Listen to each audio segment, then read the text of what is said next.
The air was thick with tension as we sat around the dinner table. Dad had insisted on having a family night, which usually meant he had something on his mind. I glanced at Leo, my husband, who seemed just as uneasy as I was. "So how's the shop doing?" Dad asked, his tone already carrying a hint of condescension. Leo cleared his throat. "It's been a little slow lately, but we're managing." Dad let out a dismissive snort. "Figures. You never did have the business acumen your brother had." I felt Leo tense beside me, his jaw clenching. Here we go again. "Gregory, that's enough," I said, trying to defuse the situation before it escalated. But Dad wasn't done. "If only you'd listened to me and taken that management job instead of chasing your little auto dream." He shook his head, his eyes narrowing. "Your brother would have known what to do." Leo slammed his fist on the table, making the plates rattle. "Don't bring Tim into this." "I'm just stating facts," Dad shot back. He was the smart one, the one with a real future. "Screw you, old man," Leo shouted, his face flushed with anger. "I'm sick of living in Tim's shadow." The kids stared wide-eyed, their food forgotten. I reached for Leo's hand, trying to calm him down, but he jerked away. "At least he didn't waste his potential like you," Dad sneered. "Maybe if you'd inherited his drive, you wouldn't be struggling to keep that rust bucket of a shop afloat." That did it. Leo shot up from his chair, his hands trembling. "You know what? I'm done. I've had it with your constant belittling and favoritism. Tim's gone, and it's time you accepted that I'm not him." Dad rose to his feet as well, his eyes blazing with fury. "How dare you speak to me like that, after everything I've done for this family?" "Everything you've done?" Leo let out a bitter laugh. "You mean like constantly reminding us how much of a disappointment I am? Thanks, but no thanks." I stood up, trying to intervene. "Guys, please, let's just—" But they were too fond, exchanging insults and accusations that cut deeper with each passing moment. As their voices rose echoing off the walls, I realized this was more than just another argument. This was a breaking point, a long simmering resentment finally boiling over. And in that moment, I knew our family would never be the same. A few days had passed since the explosive dinner, and an uneasy silence had settled over our home. Leo and I treaded carefully around each other, both of us still reeling from the fallout with Dad. I was in the kitchen, absent-mindedly scrubbing dishes, when the doorbell rang. Drying my hands, I made my way to the front door and peered through the peephole. It was Dad. I steeled myself and opened the door, bracing for another confrontation. "What do you want?" Dad's expression was uncharacteristically somber. "We need to talk." "I don't think there's anything left to say," I replied coolly. "You made your feelings pretty clear the other night." He sighed, running a hand through his thinning gray hair. "I know, and I'm sorry for how I acted, but I have a proposal that could help us all." I crossed my arms, skeptical. "I'm listening." "With your mother gone, it gets lonely living by myself," he began. "And with Leo's shop struggling, I thought perhaps I could move in and lend a hand. Financially." I blinked, taken aback. "You want to move in? And give us money?" "Think about it," he pressed. "With my savings, I could help Leo get that loan he's been after. Get the shop back on its feet." It was a tempting offer. Money had been tight lately, and Leo's business was hanging by a thread. But after the way Dad had treated him, I wasn't sure if we could trust his motives. "I don't know, Dad," I said hesitantly. "After everything that's happened, how can we be sure this isn't just another way for you to meddle and criticize us?" He held up his hands. "I give you my word, no strings attached. This is a fresh start for all of us." I studied his face, searching for any hints of deception. Part of me wanted to believe him, but another part couldn't help but feel uneasy. "Let me talk to Leo about it," I said finally. "We'll think it over and let you know." Dad nodded, a glimmer of hope in his eyes. "Of course. Just remember, I'm not getting any younger, and I want a chance to make things right before it's too late." As he turned and walked away, I couldn't shake the feeling that there was more to his proposal than he was letting on. That night, I broached the subject with Leo over dinner. "Your dad wants to move in?" he said incredulously. "And bankroll the shop?" I nodded. "That's what he claims, at least." Leo shook his head. "I don't trust him, Mara. Not after the way he's treated me all these years." "I know," I agreed. "But if he's serious about the money, it could be our only chance to save the business." Leo was silent for a long moment, weighing the options. Finally, he let out a heavy sigh. I guess we don't have much choice, but the second he starts meddling or pulling any of his usual crap, he's out. Understood? Understood, I said, hoping against hope that we weren't making a grave mistake. Little did we know, the real nightmare was just beginning. It didn't take long for Dad to move in, and almost immediately the atmosphere in our home shifted. His presence was suffocating, like a dark cloud hanging over us at all times. This place is a mess, he grumbled, surveying the living room with disdain. Didn't your mother teach you how to keep a proper house? I bit my tongue, reminding myself that getting into it with him would only make things worse. As the days went by, it became clear that Dad's no-strings-attached promise was nothing but empty words. He constantly criticized how I ran the household, from the way I cooked to how I disciplined the kids. You're too soft on them, he'd snap, glaring at me across the dinner table. No wonder they're so ill-behaved. The kids, sensing the tension, retreated into their rooms whenever Dad was around, only emerging when he wasn't home. Leo bore the brunt of Dad's derision, though. No matter how hard he worked at the shop, it was never good enough. I'm pulling in extra hours, trying to catch up on the backlog, Leo said one night, his voice weary. Dad scoffed. And how's that working out for you? Still can't seem to get ahead, can you? At least I'm trying, Leo shot back, his temper flaring. Which is more than I can say for you and your financial support. In a flash, Dad's expression turned thunderous. Watch your tone, boy, don't forget who's keeping this sinking ship afloat. I stepped between them, dreading another explosive confrontation. Enough, both of you. We're all on edge, but fighting isn't going to solve anything. For a moment, it looked like Dad was going to press the issue. Then his face relaxed into a sickening smile that sent chills down my spine. You're right, Mara, he said, his voice deceptively calm. We're family, after all, and family should stick together, no matter what. The way he said those last few words, it was almost like a threat, a reminder that he held all the cards and we were at his mercy. In the following weeks, Dad's behavior only grew more erratic and disturbing. He'd make cryptic comments hinting at some deep, dark secret that could tear us all apart. You think you know someone, he'd say, his eyes boring into mine. But the truth is, we all have skeletons in our closets.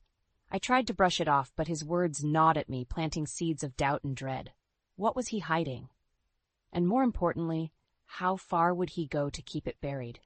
One night, I overheard a heated argument between Dad and Leo in the living room.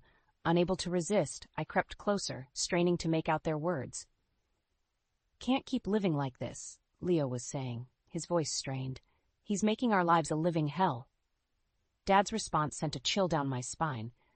You'd better watch yourself, boy. You have no idea what I'm capable of. In that moment, I knew we were dealing with more than just a difficult houseguest. This was a man willing to do whatever it took to maintain his twisted hold over us. And as I retreated back upstairs, my heart pounding, I realized we were in way over our heads. The tension in our home had become unbearable. Every interaction with Dad felt like a ticking time bomb, liable to explode at any moment. I walked on eggshells, never knowing when his next outburst or veiled threat would come. One afternoon, while the kids were at school and Leo was working late at the shop, I decided to tidy up Dad's room. As I straightened up his nightstand, a loose floorboard caught my eye. Curious, I bent down and pried it up, revealing a hidden compartment underneath. Inside was a tattered notebook, its pages yellowed and worn. Against my better judgment, I opened it and began to read. The entries detailed Dad's gambling habits, how he'd squandered away large sums of money at the casino, chasing increasingly risky bets. My heart sank as I realized the extent of his addiction and how deeply in debt he must have been. But it was the final entry that made my blood run cold. The money for Leo's loan is gone, it read in Dad's shaky scrawl. I couldn't stop myself. I've ruined everything. They'll never forgive me for this. I sat there, numb, as the pieces fell into place. Dad's insistence on moving in, his constant belittling of Leo. It was all a ploy to make amends for betraying his own son in the worst way possible. Suddenly, his veiled threats and erratic behavior made sense. He was a man consumed by guilt and desperation, lashing out in a futile attempt to regain control. I don't know how long I sat there, the weight of Dad's betrayal crushing down on me. When I finally rose to my feet, my hands were trembling and I felt nauseous. That night, when Leo came home, I could barely look him in the eye. "Hey, what's wrong?" he asked, his brow furrowed with concern. I opened my mouth, but the words stuck in my throat. How could I tell him the truth? That his own father had stolen from him, dashing his dreams out of sheer selfishness? "Mara?" Leo pressed. "You're scaring me. What happened?" Taking a deep breath, I steeled myself. "It's your dad. I found something in his room today. Something he's been keeping from us." I proceeded to recount what I'd discovered in the notebook, watching as Leo's expression morphed from confusion to disbelief to a white-hot rage. "That son of a bitch," he seethed, his fists clenched so tightly his knuckles turned white. "After everything he's put me through, this is how he repays me? By stealing from his own flesh and blood?" "Leo, I'm so sorry," I said, my voice thick with emotion. I had no idea he'd stoop this low. "Don't apologize for him," Leo spat. "He's the one who should be groveling, begging for forgiveness. But he won't get it. Not from me. Not after this." As he paced the room, his anger radiating off him in waves, I knew there was no going back. The fragile truce we'd formed with Dad was shattered beyond repair. And in that moment, I made a decision, one that would change the course of our family forever. "We can't let him get away with this," I said, my voice steely with resolve. "It's time we fought back. It's time we took our lives back from that miserable old man." Leo looked at me, his eyes burning with a mix of pain and determination. "What did you have in mind?" A plan was already taking shape in my mind, a way to expose Dad's lies and machinations to everyone he'd ever wronged. "Trust me," I said, placing a hand on his arm. "By the time I'm done, he'll finally get the karma he deserves." In the days following my discovery of Dad's betrayal, a fire was lit within me. I couldn't stand idly by while he continued to manipulate and undermine our family. It was time to take him down, once and for all. The first step was gathering allies. I knew I couldn't take on Dad alone. His web of deceit ran too deep. I needed people who had seen firsthand the kind of man he truly was. My first stop was the auto parts store downtown, where I tracked down Mark, an old friend of Leo's late brother Tim. He and Dad had been close once, before a bitter falling out that nobody dared speak of. "Mara?" Mark's eyes widened when he saw me. "It's been years. What brings you by?" "It's about your ex-friend, Gregory," I said, getting straight to the point. "The lies, the manipulation, the way he treats Leo and the rest of us. I'm guessing you know all about that." Mark's expression darkened. "That son of a bitch. After what he did to Tim, I'm not surprised he's still up to his old tricks." "Then you'll help me expose him?" I pressed. "Make him pay for all the lives he's destroyed?" Mark was silent for a moment, mulling it over. Finally he nodded. "You know I'm in. That bastard has it coming, and then some." With Mark on board, I felt a renewed sense of purpose. If anyone knew the depths of Dad's depravity, it was him. Next, I reached out to some of Dad's old poker buddies, the ones he'd inevitably swindled money from over the years. One by one, they agreed to join my cause, each with their own score to settle. As my makeshift alliance grew, so did my confidence. We spent nights poring over evidence, building an airtight case against Dad that would leave no room for doubt or denial. "The key is to hit him where it hurts most," Mark advised. "His ego, his reputation, his sense of control, that's what matters to scumbags like him." And then it hit me. The perfect way to bring Dad's world crashing down around him, while ensuring maximum public humiliation. His 70th birthday party. Every year, Dad made a big production out of his birthday, inviting all his old friends and former associates for a lavish celebration. This time, we'd be the ones delivering the surprise. "We'll gather everyone who's ever had a bone to pick with that miserable old coot," I told the group. "Friends, family, business associates, the whole lot. And then, right in the middle of his big night, we'll spring the truth on him." The looks on their faces said it all. This was the reckoning Dad had been due for years, maybe decades. By the time we were done, he'd have nowhere left to run, nowhere left to hide. As the party date approached, the anticipation was palpable. We triple-checked every scrap of evidence, every witness testimony, leaving no stone unturned. Finally, the night arrived, and I could barely contain my nerves as guests began to trickle in. Dad, oblivious to our plot, greeted them all with his usual false bravado, soaking up the attention like a narcissistic sponge. Little did he know, his reign of terror was about to come to a crashing halt. Once we were done, there would be no more lies, no more manipulation, only the cold, hard truth, laid bare for all to see. I caught Mark's eye from across the room, and he gave me a subtle nod. It was go time. Steeling myself, I stepped forward, cleared my throat, and prepared to unleash a lifetime's worth of secrets and betrayals. "Excuse me, everyone. There's something you all need to hear." The room fell silent as all eyes turned towards me. Dad's expression morphed from confusion to outright suspicion. "What's going on here?" he demanded, his voice low and dangerous. I took a deep breath, steeling my nerves. "For years, you've lied, manipulated, and betrayed everyone in this room," I began, my voice ringing out clearly. "You've stolen money, ruined lives, and passed it off as tough love. But no more. Tonight, the truth comes out." A murmur rippled through the crowd as I held up the tattered notebook, the damning evidence of Dad's gambling addiction and subsequent betrayal.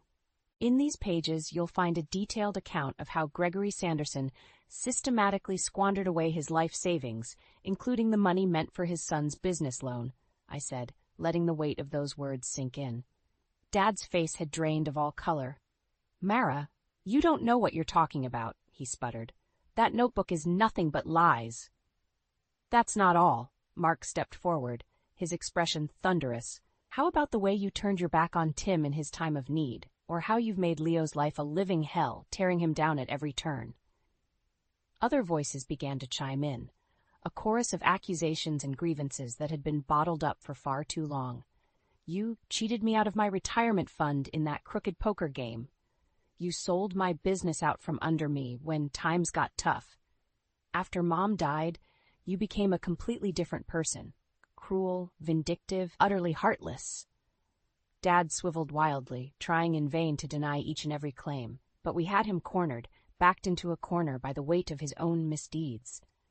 "This is outrageous," he roared, his face flushed with impotent rage. "I'm your father, damn it! You can't treat me like this." In that moment, I felt a surge of pity for the pathetic, broken man before me. This was his true legacy, a lifetime of burned bridges and shattered trust, all in service of his own bloated ego. "We're done being your punching bags," I said, my voice heavy with finality. "You've tormented this family for the last time. Please, you have to understand." Dad blubbered, his bravado evaporating as he cast a desperate look around the room, searching for any shred of sympathy or support. But he found none.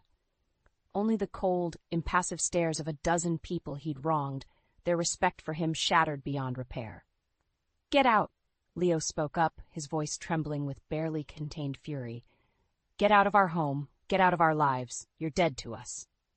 A heavy silence descended as Dad's gaze met mine, his eyes pleading for mercy.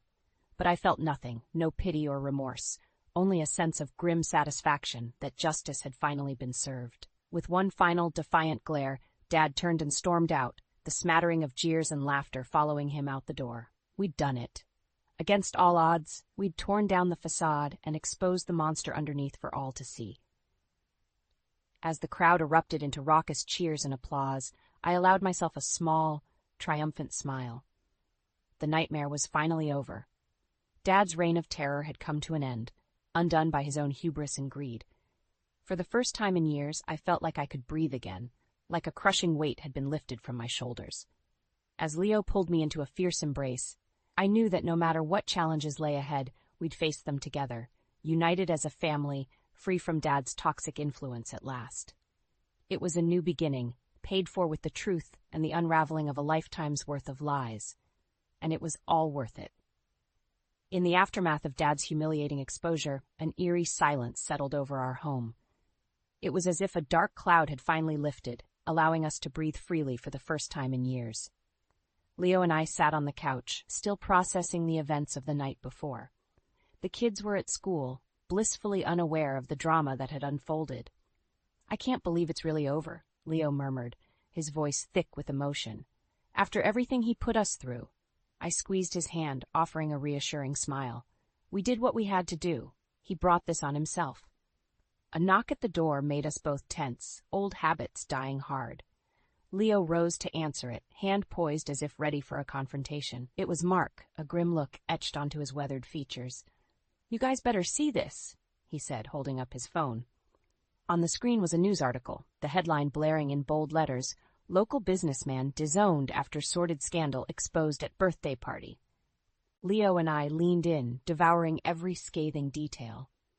It seemed one of Dad's so-called friends had tipped off the local paper about the events of the previous night, spilling all the sordid details of his deception and betrayal. The article didn't hold back, painting a damning portrait of a once-respected man brought low by his own greed and cruelty. By the time we reached the end, a sickening knot had formed in the pit of my stomach. "They're crucifying him," Leo muttered, his expression unreadable. A part of me felt a twisted sense of satisfaction, knowing that Dad was finally being held accountable for his actions. But another part couldn't help but feel a twinge of sadness. This was a man I'd once looked up to, a father figure now reduced to a cautionary tale. In the days that followed, the fallout only intensified. Old friends and associates cut ties with Dad, his reputation in tatters. Even his own remaining family members wanted nothing to do with him, disgusted by his betrayal. He tried reaching out, leaving increasingly desperate voicemails pleading for a chance to explain himself. But we never responded, never opened that door again. As far as we were concerned, Gregory Sanderson was dead to us. With Dad gone, it was like a weight had been lifted from our shoulders. Leo threw himself into rebuilding the auto shop, finally able to focus without his father's constant belittling. The kids, sensing the shift in the household's mood, became more relaxed and carefree. It was like watching them come back to life.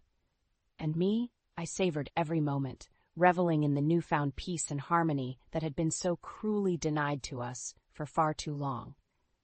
Still, I couldn't quite shake the nagging feeling that Dad was out there somewhere, stewing in his own bitterness and remorse. A part of me wondered if he'd ever truly understand the depth of his transgressions, or if he'd simply double down on his victimhood. Those thoughts plagued me late one night as I lay awake, listening to the steady breathing of Leo beside me. In the stillness, my phone buzzed with a new voicemail. "Speak of the devil." Against my better judgment, I stepped into the hallway and played the message, Dad's gravelly voice filling the silence. "Mara," he rasped, his tone tinged with desperation. "I know I have no right to ask anything of you, but please, you have to let me explain. What you saw, what you think you know about me, it's only half the story." He paused, as if struggling to find the right words. "I made mistakes, horrible mistakes that I'll regret until the day I die. But there were reasons, extenuating circumstances that pushed me to the brink. If you'd only give me a chance, I could make you understand." The message clicked off, leaving me standing there in stunned silence. A part of me was tempted to delete it, to purge Dad's pleas from my life once and for all. But something held me back, a niggling sense of doubt. What if there was more to his story? What if, in our pursuit of vengeance, we'd missed a crucial piece of the puzzle? I stood there for a long moment, mulling over my options.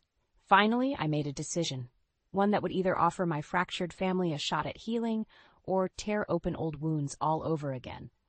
Taking a deep breath, I hit redial and pressed the phone to my ear, my heart pounding as it began to ring. No matter what came next, I owed it to myself to hear the whole truth, even if it destroyed me. The line clicked, and my heart jumped into my throat. "Dad, it's me." There was a long pause, as if he couldn't quite believe I was calling. "Mara? I got your message," I said, pushing past the lump in my throat. "And against my better judgment, I'm going to hear you out. But I need you to understand, whatever you say isn't going to change anything. We're still done." Another heavy silence stretched between us, charged with unspoken tension and too many years of hurt. "Fair enough," he said at last, his voice little more than a rasp. "You deserve the truth, no matter how painful it might be." He took a shuddering breath, as if bracing himself. "It all started after your mother passed." For the next hour, Dad laid everything bare, the crippling grief and loneliness that had driven him into the arms of his gambling addiction, the mounting debts, the desperation that led him to make that fateful decision to dip into Leo's loan money. "I never intended to betray him like that," Dad insisted, his words tinged with remorse. "I thought I could win it all back before anyone was the wiser, but I got in too deep, and by the time I realized my mistake, it was too late." He spoke of his shame, his cowardice in moving in with us instead of coming clean right away, how the guilt had slowly twisted him into the monster we'd come to know. I took my anger out on you, on Leo, because it was easier than facing the truth, that I'd become the greatest failure a father could be. As his tale unfolded, a part of me felt a strange sense of pity welling up. Here was a broken, pathetic old man laying his soul bare, owning up to his failings in a desperate bid for what? Redemption? Absolution? When he finally fell silent, I found myself at a loss for words. Part of me wanted to unleash the full force of my fury, to remind him of the lives he'd shattered beyond repair. But another part, the part that still faintly remembered the man he used to be, strong, proud, commanding respect, felt something else entirely. Regret. "Why didn't you just tell us the truth from the beginning?" I asked, my voice little more than a whisper. "Why did you let it go this far?" "Would you have listened?" he shot back, a flicker of his old defiance shining through. "Or would you have just seen it as another failure, more proof that the great Gregory Sanderson was a worthless drunk squandering his final years away?" His words hung heavy in the air, and I realized with a sinking feeling that he was right. We'd made too many assumptions, been too eager to paint him as the villain. We were all guilty in our own way. I trailed off, struggling to find the right response. In the end, I settled for a simple truth. "I'm sorry, Dad. Sorry we didn't give you a chance, that we just assumed the worst." An eternity seemed to pass before he finally spoke again. "No, kiddo," he said, his voice thick with emotion. "Don't apologize. Not after everything I put you through. If anyone deserves a reckoning, it's me."